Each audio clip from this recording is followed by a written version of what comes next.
Okay. Welcome to the Derby Public Library. We are glad to host another rendition of the Silver Sluggers with Rich Marazzi. Today is Thursday, June 17, 2021, and I welcome all of you. And Rich, please take it away. Thank you, Nicole. Well, first, let me give you Joe Lenti. He's going to be the intro guy today. So, Joe, take it away. All right, good morning, ladies and gentlemen. Welcome to the Silver Sluggers, the most informed, well-informed, over 50 baseball group in the country that will never forget Father's Day names like Cool Papa Bell, Leon Daddy Wags Wagner, Big Daddy Lipscomb, and Pedro Who's Your Daddy Martinez. Today marks meeting number 449, and today's discussion topics will include: what is your take on the Spider Tack or Spider Jorgensen or Spider Lockhart sticky substance controversy? How should MLB handle this problem? Now, they are saying the first-time offenders will get a 10-day suspension with pay. Now, that's like saying, you know what, you get 10 days off and you get paid for it. Is there a reason why batters would want pitchers to use a sticky substance? And what teams are the biggest surprises so far on the plus and negative side? Does anyone want to vent or applaud the team that they root for, rather? And what do you think of players wearing excessive tattoos, long hair, gaudy jewelry, tiny beards, etc., etc.? Personally, I think they should all get detention. And during the course of the meeting, we will also review some birthdays, this date in baseball history. We'll also look at some video that covers the baseline rule, I should say. And then we'll look at a fascinating video involving the game of stickball before we have a 10-question mystery quiz. And now here's your host, Ilya Nastasi. No, that's a misprint. Rich Marazzi. So you must work all night on that. I'll tell you that right now. No. Just a couple of minutes before we go on. You guys remember Leon Wagner? Daddy Wags? Yep. He owned a clothing store years ago, and it says, buy your rags at Daddy Wags. Remember that one in California?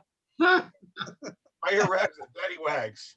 Well, first of all, to get started, we have to have our baritone vocalist, Mr. Vince Russo. Vince, take us out the ball game. Okay, guys, you all know the words. Join me if you want to, please. Nellie Kelly loved baseball games, knew the players and all their names. You could see her there every day. Hooray! When they play, her boyfriend by the name of Joe. Let the pony out till let's go. And Nellie started to fret and pout. And to him I heard her shout, take me out to the ball game. Take me out with the crowd. Buy me some peanuts and crackers. I don't care if I never get back. Let me root for the Yankees. If they don't win, it's a shame. Or it's 1, 2, 3 strikes, you're out at the old ball game. Way to go, guys. Well, that was not the platters, but we did okay, I guess. So thank you a lot. Thanks a lot, Vince. Good job as always. Thank you very much. We're all set for the birthdays, Nicole. So let's get exhibit number 1 up on the screen and see what kind of birthdays we have today. A couple of guys that you'll remember, I'm sure. Okay, there we go. The guy up the upper right-hand corner is Joe Charbonneau. Remember him? Yeah, with the Indians, he had that the great rookie year. Then he disappeared, and he was kind of a crazy guy. He used to supposedly open up bottles caps with his teeth. He was really kind of a weird guy, Joe Charbonneau. And he only had 1 or 2 years, and then he just vanished. I don't know whatever happened to him, Also, Dave Concepcion. Well, Joe Charbonneau is 66 years old today, hard to believe. And Dave Concepcion on the great big red machine teams, okay, he's 73. Anybody remember those big red teams? It must have, right? Oh, yes. Pete Rose and Tony Johnny Bench. Johnny Bench, very good. George Foster, very good. Yeah. Tony Perez. All right, Perez, very good. Okay, let's go down to this date in baseball history today. 1941, Joe DiMaggio hits in his 30th consecutive game. Okay, Yankees beat the White Sox 8-7. Now look at this one from 1943. Player manager Joe Cronin of the Red. This is amazing, of the Red Sox. It's 2 3-run pinch home runs, one in each game of a doubleheader. Think about that for a second. He comes to pinch hit twice, and he hits 2 3-run homers. Of course, last night, Arroyo hits a grand slam pinch hit homer for the Red Sox. Okay, and one each game. Okay, and the Red Sox beat the Browns 5-4 and then lose 8-7. Then he had a 3-run pinch homer 2 nights before against the A's, giving him 3 home runs and 4 at-bats. He will pinch hit 42 times that year with 18 hits, including 5 home runs. Boy, has there ever been a better pinch hitting year than Joe Cronin had in 1943? The year I was born, by the way. Okay, let's move on. Let's go on. 1960. Very good. Ted Williams. Okay, 1960. Hits his 500th home run on this date against Win Hawkins of the Cleveland Indians. I was at Yankee Stadium the day that Ted Williams got his 2000 base hit, I remember. But his 500th home run, of course, this would be his last season. He would hit 12 more home runs after this, retire with 512 home runs. Or was it 511? 521, Rich. 521, right? Okay. So I'm thinking 512, 521, right? 521. His last home run was off of Jack Fisher, right? And it was his last at bat in the major leagues. How about that? And then in 1962, Luke Brock, playing for the Cubs in the Polo Grounds, hits a shot 460 feet from home plate and in the center field bleachers. And the first guy to ever do that was Joe Adcock, and the second guy was Brock. I believe Aaron did it after that too, I believe. And then in 1978, I was at this game. Ron Guidry struck out 18 Angels. And this is when the Yankee tradition at Yankee Stadium began after 2 strikes. When the pitcher gets 2 strikes, how the crowd begins to rev up. I was at that game. In the first 6 innings, Guidry struck out 15 batters. That's how dominant he was. And anyway, the Yankees won that game. And of course, he won a game 4-0. Okay, very good. So that takes care of that and so forth. Let's go right now to the first topic, which is which is a hot topic, which we talked about. We'll get to the baseline rule in just a little bit while, Nicole. You can put that away for a while. We're going to talk a little bit first about spider tack. All the stuff going on now with the pitchers, and for those of you who came up to Nolan Field last week, we talked pretty good time about this. Spent quite a bit of time. What's your take on what's going on? Time will tell as to how much of an effect it's going to have on the game overall and whether it's going to help the hitters at all. I can only tell you from my perspective, watching the Red Sox every day. The spin rate of their starting rotation hasn't changed since they made the announcement. They haven't changed much at all. In fact, one of them, Gary Richards, his spin rate increased. Yeah. Now, last night, apparently his spin rate was a little lower, but he had a tough time. But then again, there were things been having a tough time anyway. They're going through a bad stretch right now. Well, now you mentioned that the Red Sox spin rate didn't increase, but you look at the Red Sox pitching, and the pitching hasn't been very good. Right. In the last couple of weeks, they've struggled. Yeah. But there was an article in the Boston Globe yesterday, the day before, by Alex Smear, who was quite the stat geek. He said, no, the spin rate has not changed much at all. Okay. It's pretty much the same. So is there a correlation between the announcement made a couple of weeks ago and what's happened to them? He says no. No. And I agree with him. Okay. They're going through a tough stretch. And it's a concern, but they're going through a tough patch right now. All right. It has nothing to do, I feel, with the spin rate or with that. Right. Let's hear from somebody else here. Who else has comments about the sticky stuff, how it's affected the game and what's going to happen here? Anybody else have any comment about this? Art? Rich, in any of the games that you have seen, have you actually seen that stuff being applied? Have you seen a pitcher do it? Well, I saw a couple of years ago when first of all, this year, one pitcher was removed from a game, a Gallegos from the Cardinals. And Mike Schilt, the manager of the Cardinals, he really was annoyed saying his pitcher was being singled out. It's widely known throughout baseball that people have been doing this for a long time. Yeah. This is nothing new. This is nothing new in baseball, okay? This spider tack apparently is fairly new. But what I'm saying is that the only one I know of that has been really targeted was the guy from the Cardinals, Gallegos. Now, hasn't been since 2015 where any pitcher has been taken off the field because of using doctoring of baseball. We're talking 6 years ago. Umpires don't want to deal with it because I don't think the players want to deal with it because they're all doing it. It's so common. So managers don't usually protest stuff because their own pitchers do it. You see? So it's the kind of thing in baseball. It's a dirty secret. No pun intended, but it's a dirty, sticky secret in baseball they've had for a long time.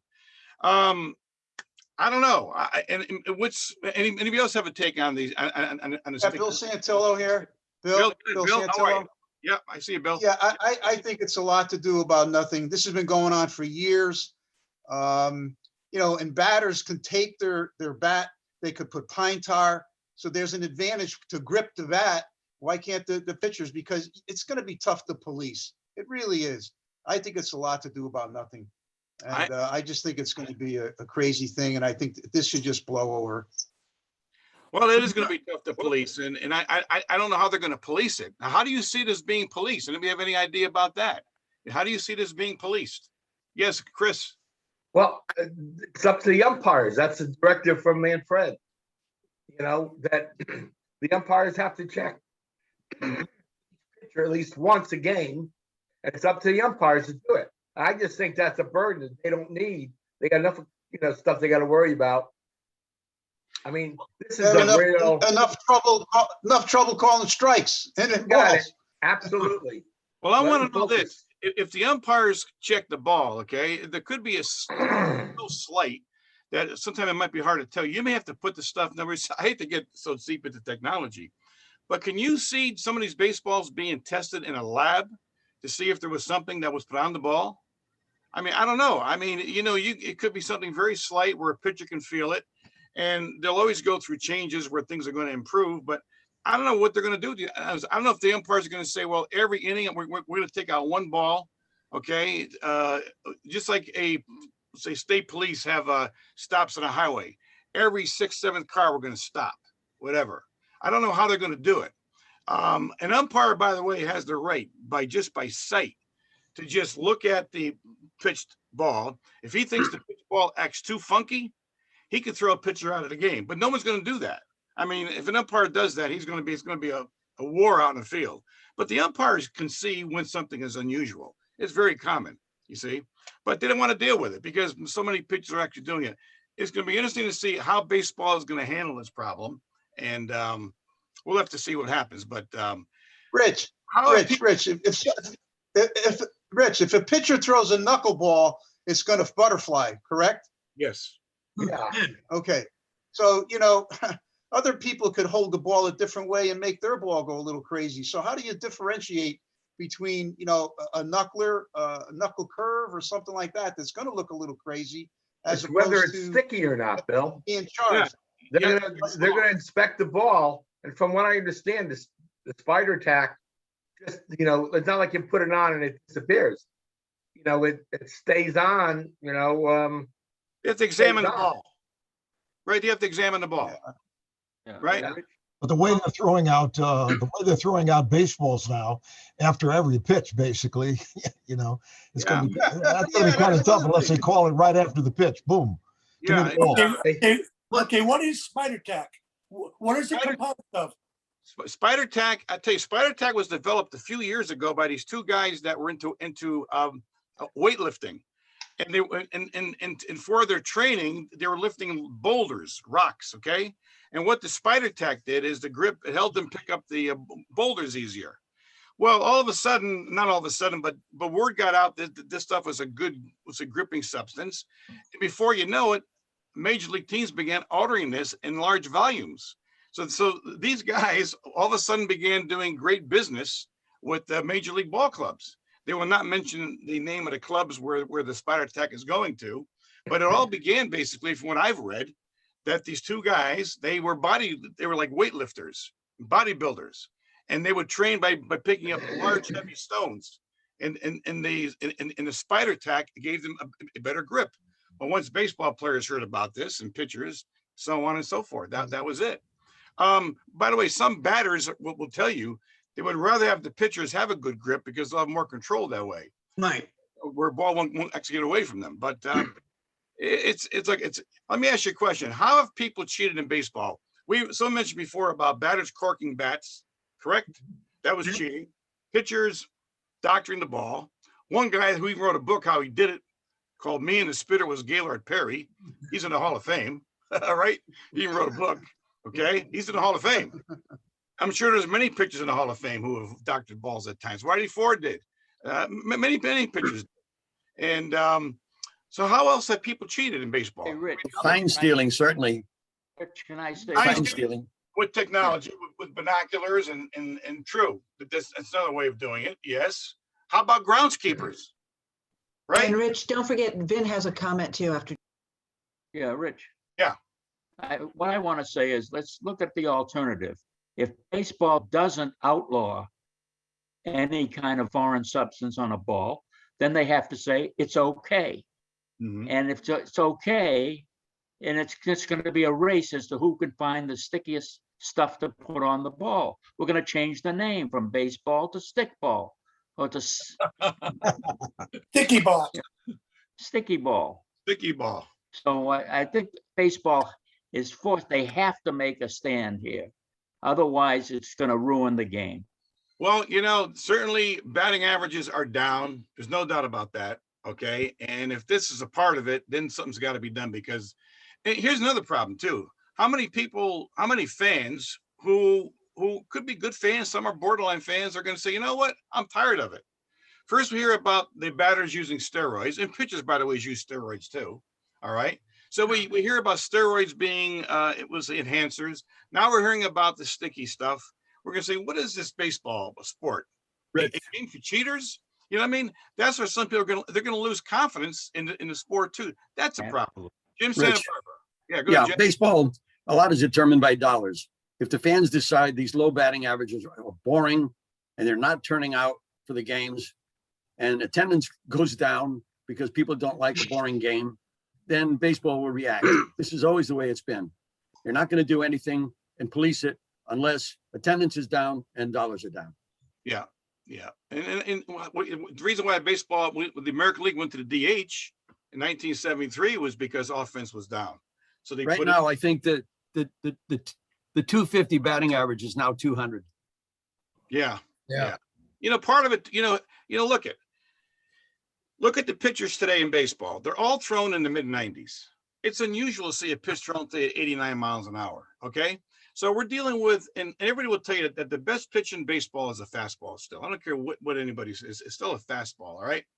And if you have to face guys all night long coming out of the bullpen, okay, that's part of it. That's a major part of it too. It's not just the sticky stuff, is that you're facing guys throwing 95 miles an hour all the time, basically. That's what it is, I think. You go to batting practice where they're throwing 60, 65 miles an hour, and you'll see routine pop flies in the outfield, right? If you watch pregame batting practice, how many balls actually go out for a home run compared to flyouts? And we're talking guys throwing 60, 65 miles an hour, you see? So what I'm trying to say is that because of the power of pitching today in baseball, in my opinion, this leads to more arm injuries. It leads to more strikeouts, okay? It creates less offense in the game, but part of it is power. And even the offensive, even the batters, you'll see more oblique injuries. You'll see more muscle pulls because these guys are so big and strong today. They play a sport that, to me, their bodies are not acclimated for, and they swing so hard with such force that their bodies just can't handle it. So I think part of the game of baseball, this is my opinion, the power in the game today, I'm talking about the size of the individuals, how fast they throw, how hard they swing, I think is all part of the decrease too of the batting averages. That's how I see it. Okay, anything else about the sticky stuff? Yeah, one anecdote, Rich. The Red Sox, as you know, just finished 2 games in Atlanta. One of the advertising signs on the backstop behind home plate down there. Yeah. advertised for Gorilla Glue. Gorilla Glue, right. Oh, really? Gorilla Yeah. Glue. Yeah. Yep. Well, that's the way it is. You Hey, don't want to put speaking about, Gorilla Glue. go ahead, One Chris. more, Rich. Also, Chris, John Falzona, then Chris Gallo. Okay. Go ahead, John, and then Chris. John? Hello, John. Rich, you don't want to put, hi, Rich, how are you? Good, how are you? You don't want to put Gorilla Glue on your hand. I did that as a carpenter. Your fingers stick together. It takes you 20 minutes or to get it apart. You'll have the ball hitting the guy in the foot. So that's just my take on that. Gorilla Glue, no. Hey, how many of you guys It was remember? just an irony to see that advertisement up there. The Red Sox guys had just gotten through talking about the rule. No, Hey, I how many get- of you guys remember a couple years ago, was it 3 years ago, when Yadier Molina, the Cardinals catcher, there was a foul tip and it stuck to his chest protector? Yeah, last year. Now, Gorilla Glue. think about that for 1 second. Yeah. Here's a ball that was probably thrown, I'll say 92, 93 miles an hour, maybe even faster.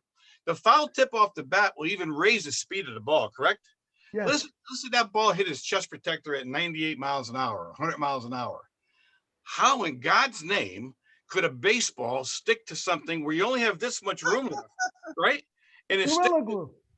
it was, well, let me tell you, I mean, it was like, it was like Velcro. You throw a ball with a Velcro pad and it sticks. To Absolutely. me, there's no doubt in my mind that Molina, a very good chance anyway, had stuff on his chest protector, and stuff on the pitcher. Okay, and he played with John that day. That's how I see it. That Okay. makes sense. Oh yeah, I mean, it doesn't make Absolutely right. in the history of the game of baseball. I've been watching games since 1950. Okay, I have never seen, and I was a catcher. Okay, I was an umpire. I've never seen a ball stick to anybody's chest protector. Never. It doesn't happen. It's almost physically impossible. The adhesive on that chest protector, on that glue, on that sticky stuff had to be so strong. It's just incredible to have that happen. I can't even imagine the physics of it. Who's next now? Was it Chris? Go ahead, Chris. By the way, I know if anybody was watching MLB Network yesterday afternoon when Pedro was on, Pedro Martinez, and he was talking about, how he does like to do rosin and everything else. And he had a comment, and I hope nobody's offended by this because it's not a bad language, but he said, I like to have my balls rubbed my own way. All right. I think we'll go on from there. Okay. All right. Speaking of somebody, I think it was Vince, something about stickball. Okay. I've got a great little video to show you. How many of you guys have ever played stickball? Anybody ever I played? did. I did. In Connecticut, that was not a big thing, at least where I grew up. Okay. New York. In New York is a big thing. You can see a video here about a stickball group, how this guy goes from New York out to California and works with these guys. So this is the baseline rule. We'll do the stickball first, Nicole, if you don't mind, okay? I'm sorry. Let's do the stickball one first. I didn't even see that. Sorry, John. Right there. Stickball is what they call poor man's baseball. Originated in the boroughs of New York. They block down the streets. If they don't have parks, they just shut down the block, take their mom's broomstick, get a rubber ball, start playing. The bat is really small. It's usually like a dowel or like a broomstick. The ball is like a rubber handball. You pitch to yourself. 4 bases, first, second, third, and home, just like baseball. 3 outs, sprinting, a 7-inning game. The biggest difference, you only get 1 swing. You get 3 pitches, but 1 swing. Self-pitch, and it's not as easy as it looks. This is not an easy game to play because you're not playing it on a nice grassy field or asphalt field. You've got all kinds of obstacles on the street. You have to develop good awareness of where you're at. The reason why we play in Little Italy is because the street is wider. It's a one-way street, and there's buildings because that's how they played it in New York. This makes for the perfect stickball environment. If it hits, a stump or a tree, it's playable. If it hits a car, hopefully it doesn't hit a car, but if it does, it's playable. Off a person, it's playable. So everything's pretty much live. Stickball gained popularity in the 1900s, primarily in Philadelphia and New York. Needing only a stick and a ball, inner city kids were able to play with friends for more than just bragging rights. We played in the 50s, 60s, and 70s, and actually the late 40s. Stickball was actually played in the streets, and we played for money. It was very competitive. We didn't have leagues and things of that sort. basically you had neighborhood teams that competed against each other, and the better teams would play for lots of money. 300, 500, over $1,000 a game. It was borough to borough, so it was the Italians versus the Puerto Ricans or the African Americans or the white community, and they would play each other. And so eventually over time, they got a whole boulevard, which is called Stickball Boulevard. Stickball Boulevard is located in New York City's South Bronx. Originally Newman Avenue, the street was renamed in the 1980s to honor the game's impact on the community. For Bobby Ortiz, the only proper way to introduce the sport to San Diegans was to take a team to the mecca of stickball. Originally, the guys from New York who play in the Stickball League in New York moved to San Diego. I'm the one that introduced the game here to individuals that didn't know what stickball meant. When Stickball Boulevard developed, I said, you know what, maybe I can take a team there one day. So it took me a while. So in 1997, I finally had enough guys that were interested. So I took my first team in 1997 to New York City to Stickball Boulevard. Once I took the guys there, they fell in love with the game. And they brought it back here. They got together and they started the first tournament here in 1999. So this year is the 20th year that we've had a tournament, a stickball tournament in San Diego. When I left New York, I thought I would never play stickball again. It's now evolved into this, and it's still growing. Every Labor Day in Little Italy, teams compete for the stickball title, a trophy, and cash prize. But this year, they decided to do something a little differently. Usually there's a cash prize, right? You get the trophy, you get bragging rights. We were gonna do a cash prize in San Diego, but we started our nonprofit, which is called Strike Out for a Cause. As opposed to giving a cash prize to the team this year, I decided to give it to a family in need. So this morning, at the opening ceremony, that $1,000 cash prize to the team, I singled out a family that was in need and I gave them the money. Our goal is to pay it forward while we play it forward. Watching these athletes compete, it becomes clear that stickball has an impact beyond its concrete fields. This game is amazing. I love it. I stopped going to church to play stickball. We always come out here. This is basically like my 8th year out here, and it's just a beautiful experience. The memories I have every time I come out here is just amazing. I wouldn't pick a better place than San Diego to come and play stickball. This is my first year not playing. It's time for me to sit back and let the younger generation do what we did. Keep it going. The best part is probably the camaraderie, the bonding that you meet, these people, you know, from different cities, you know, the relationships you create, the people you meet, all walks of life, but they all come together to enjoy one game, which is stickball. I think, like any sport, when people, you know, enjoy something and get good at it, they develop a sense of pride. The family that enjoys it and the people, there's a sense of camaraderie like we had in the old days. The best part of the day is actually just being here. After the games, we all hang out. It's not just a game, it's a tradition. So we're all here, you know, having fun. We travel all this way across from the East Coast, and we're just here for a good time. And then all the love, I mean, I'm screaming at everybody, but it's all love. Still come out to support the tournament, to see the older generation that taught us the game that we love, and to try and pass down what they taught us to the younger generation. This game has brought me so many memories. I don't want to cry. This is what it's about, like just the fun, and even seeing my son bat for me. I love this game so much.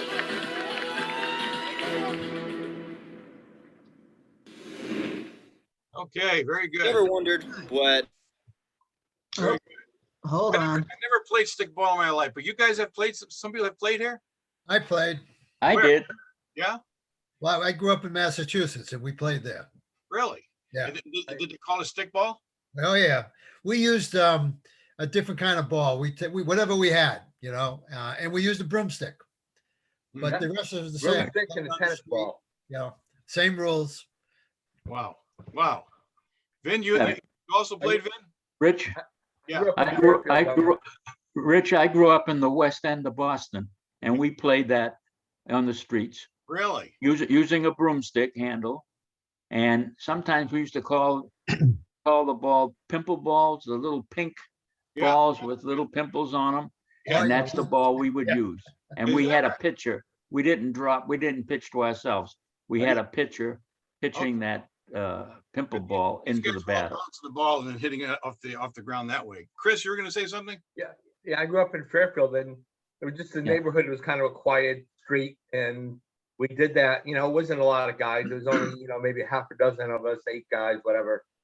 And we didn't play it all the time, but we just did it. We also played a lot of wiffle ball back then too.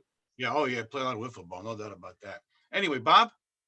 Rich, growing up in Derby, I had a couple friends that had moved here from New York. And we started playing up at Bradley School.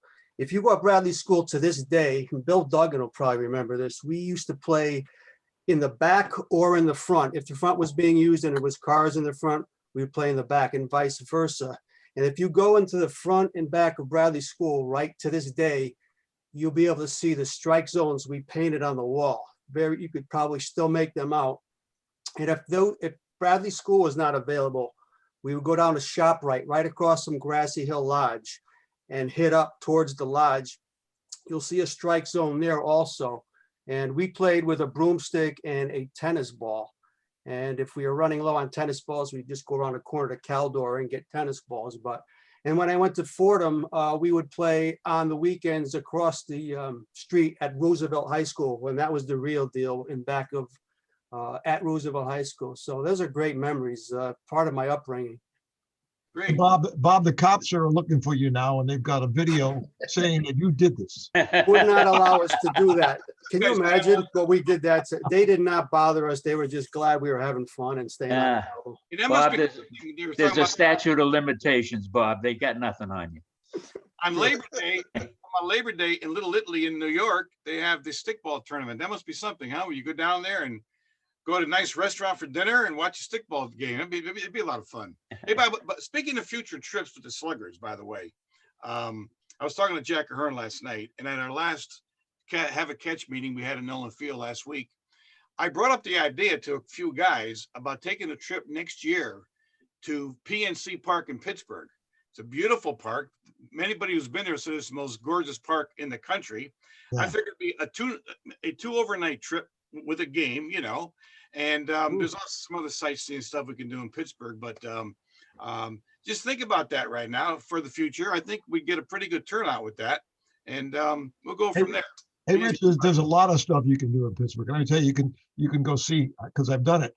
You can go see the old Forbes Field wall. Right. You can see where I think University of Pittsburgh, where Bill Mazeroski, they have the home plate. And it's got Mazeroski's name on it or something. I wanted to spit on it, but I didn't. And that'd be a nightmare. Yeah, I know. And then there's the where the Pittsburgh Crawfords play, because when I was on this baseball tour, they took us to all those places. So there are things you can do in Pittsburgh than just see a ball game. And you can go to Primanti Brothers and get some great sandwiches.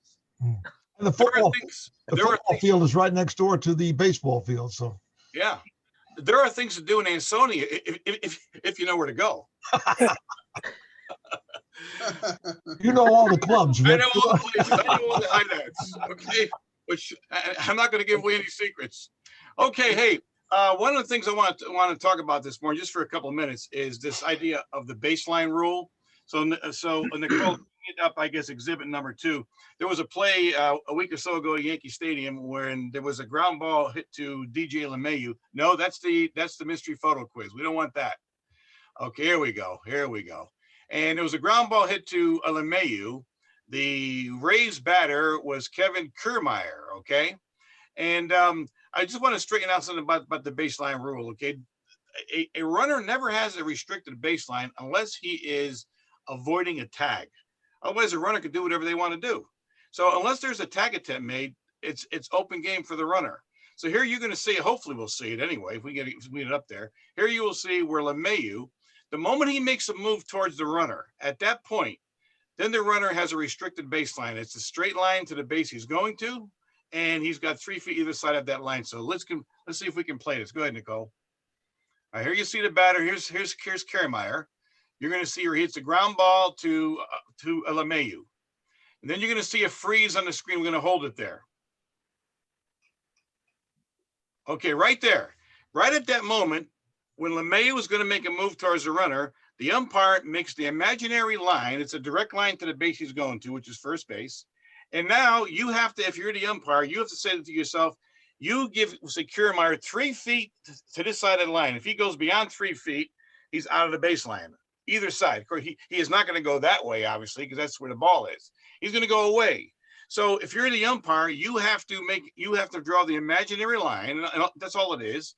But he's got 3 feet from that point, you see, because that's where the fielder made a move towards him.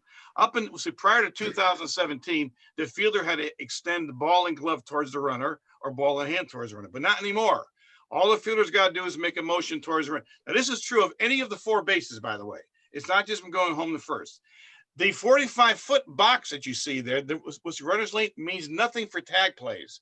That 45-foot runner's lane is only for throws to first base. If a runner is running out of that runner's lane on a throw to first base, interferes with the fielder taking the throw, which is usually the first baseman, and they did not complete the play, then the runner's called out. However, for tag plays, you eliminate that box from your mind. You erase that, runner's lane. You'll hear broadcasters say, well, he ran out of the baseline. That runner's lane is not a baseline. It's a runner's lane to protect the fielder taking a throw at first base. If there's no throw going to first base, forget that runner's lane. That means nothing. So let's get back to the baseline now. So here we see LeMahieu. He's going towards Kiermaier, and Kiermaier now has a restricted. Whenever you heard the word baseline, is a restrict. Now right there, you hold it. So as you can see, he probably didn't go actually much farther than his original restriction. So there's the extension of the glove, and there's where he is. And the umpire made no call, which I think was a good call. His name was Alan Porter. There's the umpire, but I don't think he went out of his 3-foot baseline. All right, let it go. Let's keep it going now. And so he was safe at first base. Aaron Boone, he made the obligatory argument, but I think it was a good call. Now you're going to see another play. And there you see it again here, a little bit closer.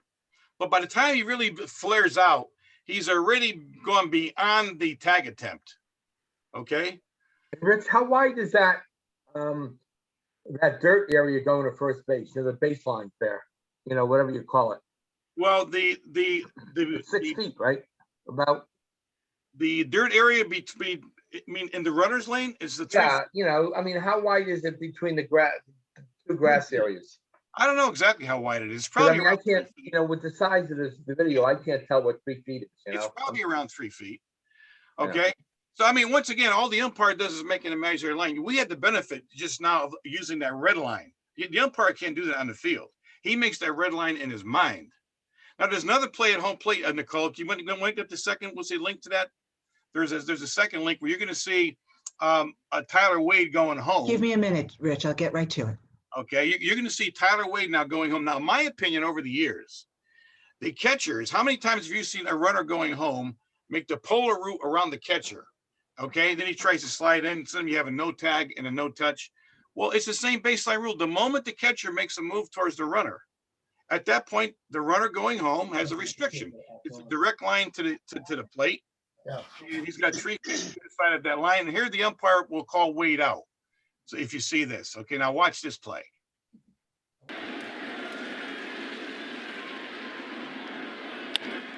Up the middle, they're going to come home with the throw. And they will get Wade. As they say, he ran out of the baseline, so 1 away. Tim Anderson came right home with the throw to get Tyler Wade.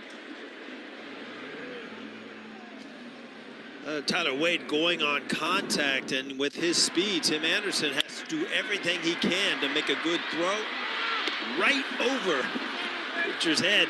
Good play.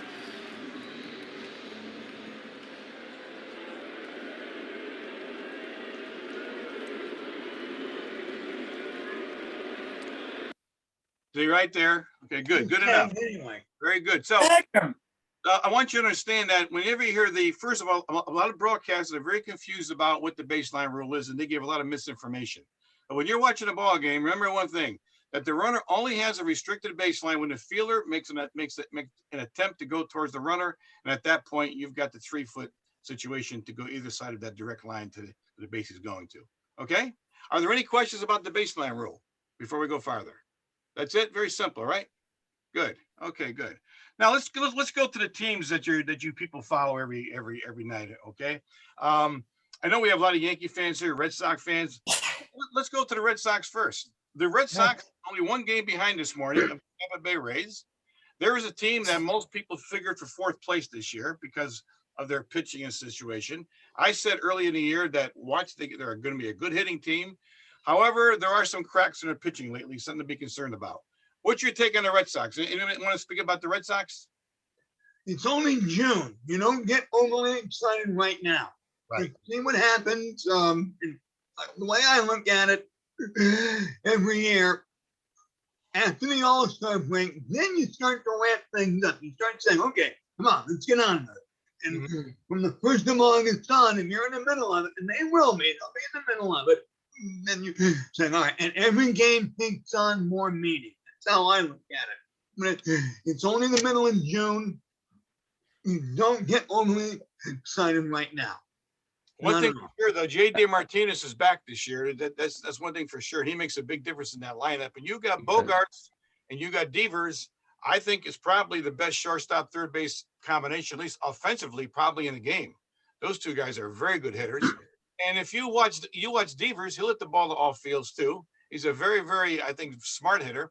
And the Red Sox are a very smart hitting team. They got a great approach at the plate. They will choke up with the bat at times, I notice. And I think their approach is very, pardon me? He choked up on the mat. Yeah. It's a rule. Yeah. Anybody else want to comment on the Red Sox? Yeah, Rich, the Red Sox, you have to admit, are a very entertaining team to watch. Absolutely. They really are. And so Yankee fans. I agree with George. If you want to say who's going to win, you got to wait a little longer yet, but still you can watch every game and enjoy it. So, all right. How about the Yankees now? Yankees went through a very bad stretch. They won the last couple of nights. Who's the real Gary Sanchez? Will he stand up? We don't know that. Who's first? Mark, go ahead, Mark. Okay. The Yankees so far to me, are very disappointing. Okay. They supposedly have all these high salary players that are supposed to be doing good stuff. And I do agree that it's early, and baseball is a game of spurts. Okay. But so far, the Yankees have been very disappointing. I go back, okay, I'm 71 years old. I go back as far, okay, I saw Ted Williams play, and I saw Andy Carey play third base for the Yankees. That's as far back as I go. But I do realize the game has changed, but there's too many high-priced players in the game that have become prima donnas. The Yankees, I believe, are the second highest, or maybe the first highest salary paid team in the league. Are they the first or the second, Rich? I think the Dodgers are first. Dodgers are first, yeah. But they're very disappointing up to now. It's early. Can it change? Yes, it can change. But there's a lot of prima donnas, I believe, on the Yankees that have to step up. Well, you know what? Two teams with some of the best records in baseball. I took it down this morning. You talk about salaries and payroll, stuff like that. The Rays, okay, have almost the same record as the Oakland A's. They're both around like 41 and 27, 42 and 27. These are very good records, and these are two of the smallest markets and small payroll teams in the game. I mean, there's different ways of doing things. Problem is, in the New York market, let's face it, it's a different market altogether. People are not going to pay in New York big money to see a bunch of young kids play who are prospects. It's just not going to happen. It's not the Yankee brand. You're in a different market. I mean, Steinbrenner was successful, I think, as an owner because he brought in names for entertainment too. He knew baseball was an entertainment thing, okay? But New York, you can't compare apples to apples. And sometimes the Yankee spending has been good, sometimes it's not been good. What surprises me is DJ LeMahieu. Here's a guy, you look at his stats the last couple of years, and they're off the charts. Off the charts. This year, look at him. What's the problem, you think, with LeMahieu? Jim? Look at the Yankees 2 years ago. Yeah. Compared to what they're doing now. Right. It has a lot to do with age. There was an article in the Washington Post a couple of days ago. I saw that. Said that the Yankees make a habit of signing players who are 27, 28 years old to long-term contracts. But as a player reaches 30 and beyond, production goes down. There's no two ways about it. So you might get 2, maybe if you're lucky, 3 really solid years out of some of these signings. But then the remaining 4 years, it's all downhill. So the Yankees are stuck with some pretty high-priced players who are not going to be as productive as they were in previous years. And when you look at LeMahieu, that could be part of the problem. Age, it catches up to everyone. Well, let me say about that Washington Post article. I read the article, and I would say probably 3/4 of it was accurate. But here's what these people forget about, okay? You look at the Yankees 3 years ago, and they look like with the Frazier on the field, with his future, Gleyber Torres, Aaron Judge. Gary Sanchez. I mean, look at Sanchez's production when he first came in. Was it, I think, 38 home runs, whatever. Okay. I mean, even right now, his numbers aren't too bad for a catcher in the major leagues. But 3 or 4 years ago, that was the core 4 for the future. This was the Jeter group for the future, shall we say? And they all look good. And then I don't know whether it was because of the year off last year, whatever. Really, I call that as a year off, whatever it is. But I don't believe the Yankees have just concentrated on old people. I mean, those were a young group of guys, and to have them falter like they have, I mean, to me, it's an enigma. I don't understand it. I just don't. But I don't buy the thing that the Yankees always just sign old players. They had a great thing going there, and I think Cashman did a great thing with Chapman when he sent him to the Cubs. He got some good players in return. I think the Torres was in that deal, and then he got Chapman back.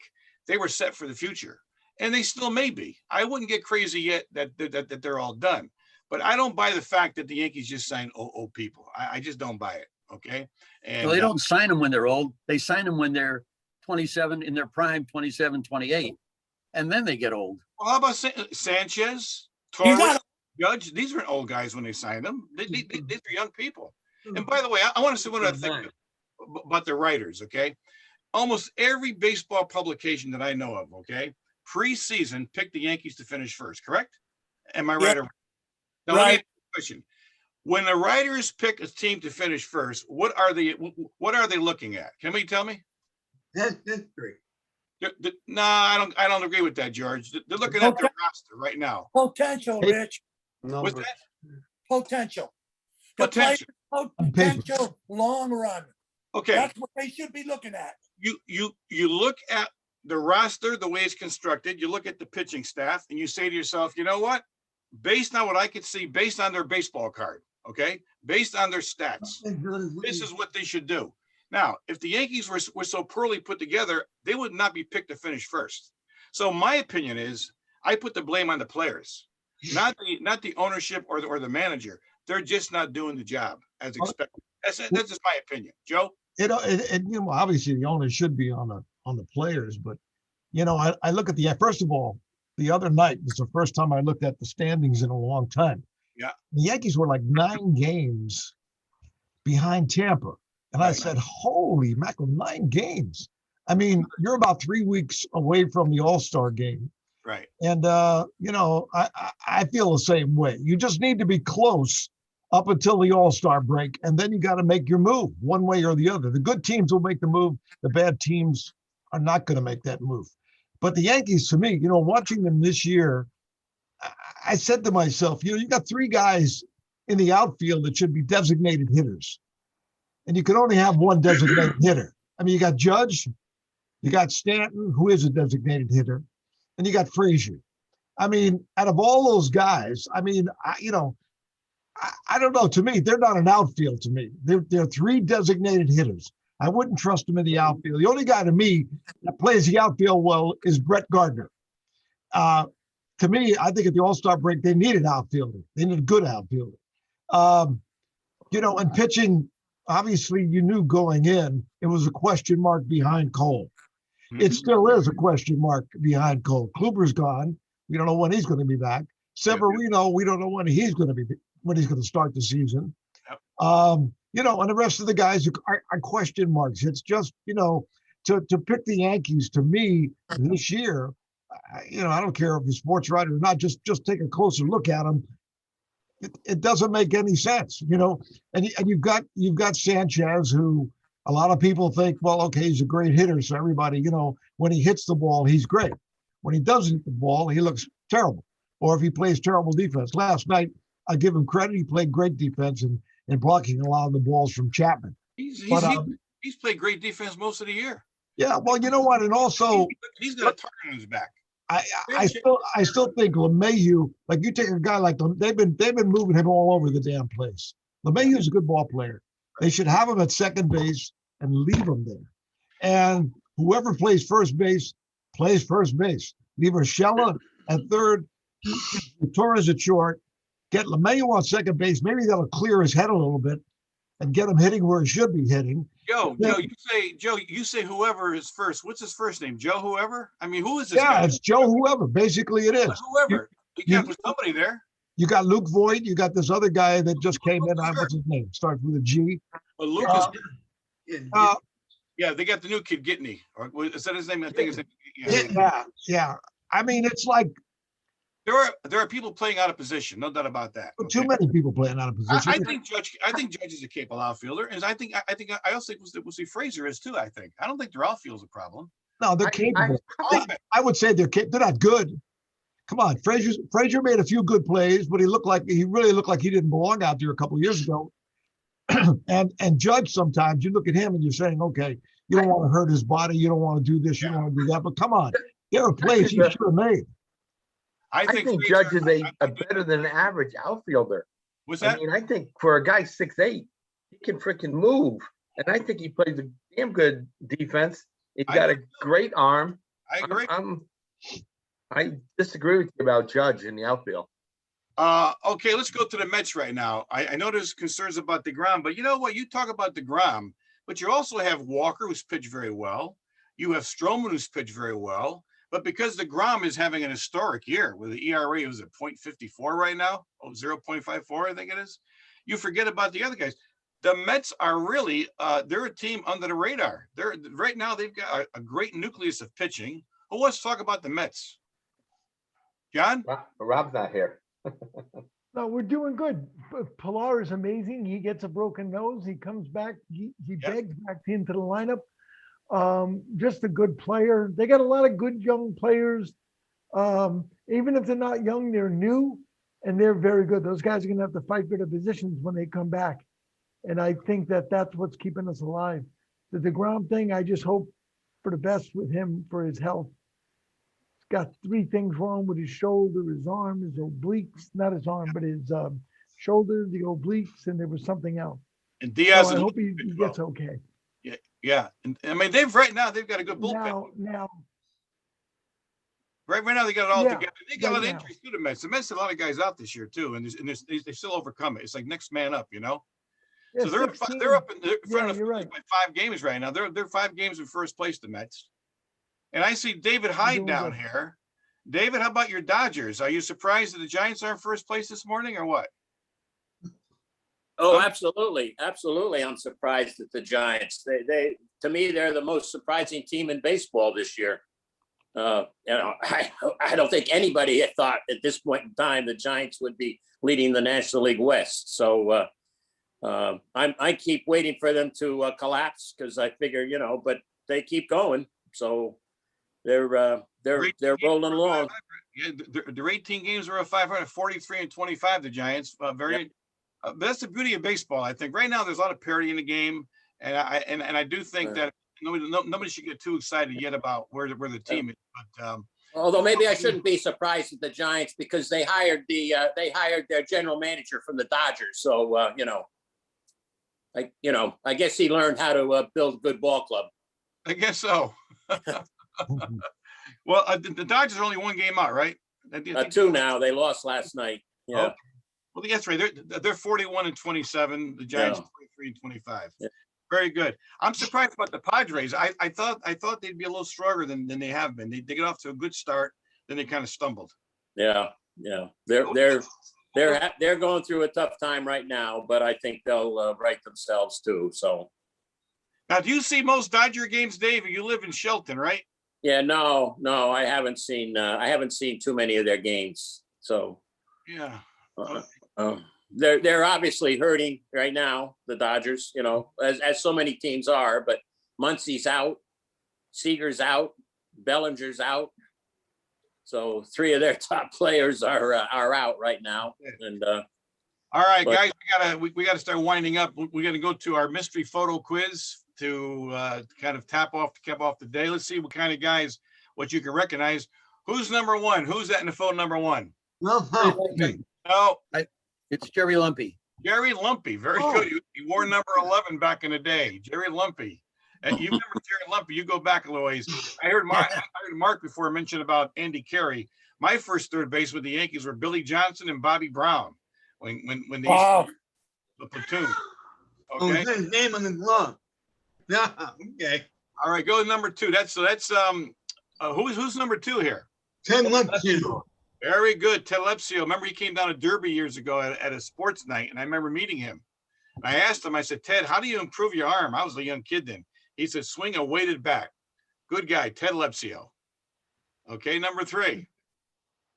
Who's that? Vic Power. Vic Power.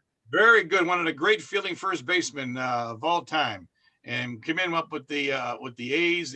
Actually, he was Yankee property. He should have been the first black Yankee, you know, but they brought up Elson Howard a little bit later.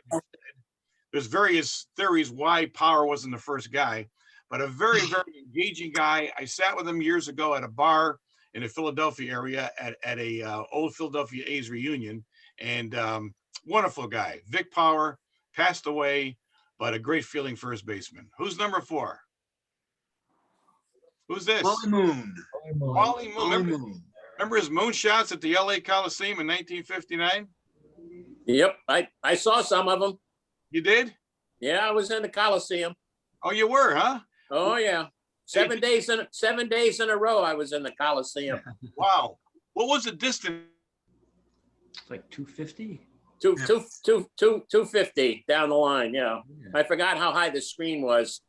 I sat behind the screen one time, and I felt I was standing behind the shortstop. From home plate to left field in the Coliseum. Yeah. I think it was like maybe 250. Now, like 250. Go ahead. Go to number 5. Number 5. Who's this? Ed Charles. Ed Charles. Very good. The glider. Third baseman on the 1969 championship team, Ed Charles. How about that? Always liked Ed Charles. Remember when he played with the A's? The glider. The glider. How about number 6? Who's this? Former Met pitcher. Jesse Orozco. No. Bob Apodaca. Oh, Bob Apodaca. Very good. Who said Bob Apodaca? That's right. Who said that?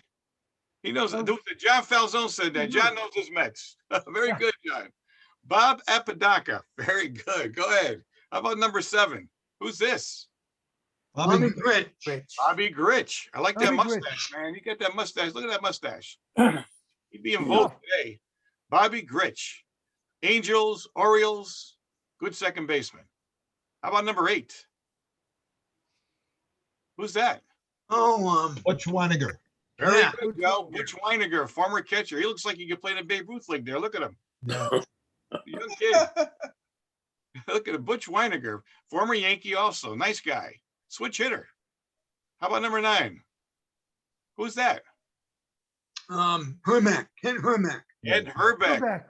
Very good. Very good. Remember that play in the World Series years ago when he supposedly pushed the Braves runner off the base? Remember that? H-R-B-E-K, one of the strangest spelling names in baseball history. H-R-B-E-K, right? Kent Herbeck. And the last one, number 10. Who's that? Oh, my goodness. Greenwell. Mike Greenwell. Very good. That Mikey. That's Mike Greenwell. Very good. So anybody get 100 today? Anybody get 100? Oh, Mikey.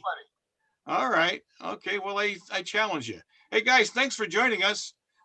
Keep your eye on the Silver Slugger emails for our next baseball catch up. Okay. And Nicole, thank you for your help as always. And Hey, I you're thank, welcome. I thank Joe for his introduction and Vince Russo. I thank all of you for participating. So keep your eyes in another week or so. And David, congratulations with you and the baby. Well, it was There he is. beautiful. Oh, my. Guess what's the baby's name? Viviana. Viviana. Ray, you must be very proud.